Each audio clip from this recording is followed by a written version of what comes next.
ठीक है। और जेई मेन के कल 2 शिफ्ट और हुए हैं, जेई मेन के कल 2 शिफ्ट और हुए हैं। और जो पेपर का लेवल है जेई मेन का, वो फिजिक्स में स्पेशली इजी टू मॉडरेट की तरफ आ रहे हैं। इजी टू मॉडरेट का कहने का मतलब ये है कि डायरेक्ट फॉर्मूला बेस्ड क्वेश्चन आ रहे हैं, और कुछ क्वेश्चन में थोड़े बहुत फॉर्मूला बेस्ड हैं तो उसमें थोड़े कैलकुलेशन है, बस, इससे ज्यादा टफ नहीं है। और अगर हम बात करें नीट का पेपर का, तो पिछले साल भी जेई मेन का पेपर आसान था, लेकिन नीट का टफ आ गया। तो नीट के पेपर पे कोई कमेंट हम नहीं कह सकते अभी। थोड़ा मुश्किल है कि एग्जैक्टली कैसा आएगा, लेकिन पेपर चाहे जैसा भी है, आपके करने का तरीका क्या होना चाहिए वो आपको अच्छे से पता है।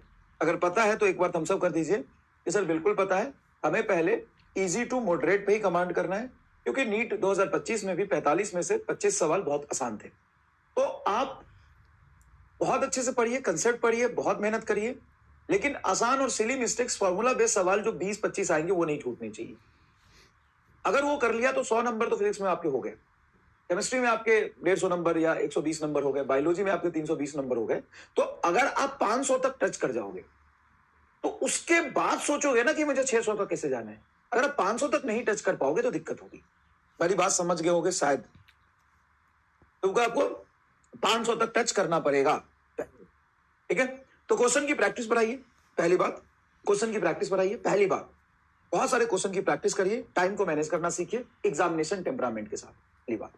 दूसरी बात, आपको पूरे ही कंप्लीट सिलेबस के हर चैप्टर के हर फॉर्मूले और हर कंसेप्ट पर पूरा कमांड होना चाहिए। मतलब आप एक अच्छा सवाल कर ले, उससे आपका कुछ नहीं होने वाला।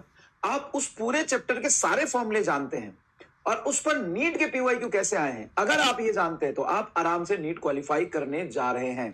प्री कॉन्ग्रेचुलेशन, आप क्वालिफाई नीट में government medical college, top medical college में आप जा रहे हैं, कॉन्ग्रेचुलेशन आपको। तो ये 2 बातें मैंने बताई। क्या? नंबर ऑफ क्वेश्चन की प्रैक्टिस बढ़ाइए, उसके लिए मैंने मिस्टर फिजिक्स बोल दिया है, मिस्टर फिजिक्स की पीडीएफ डाल दूंगा।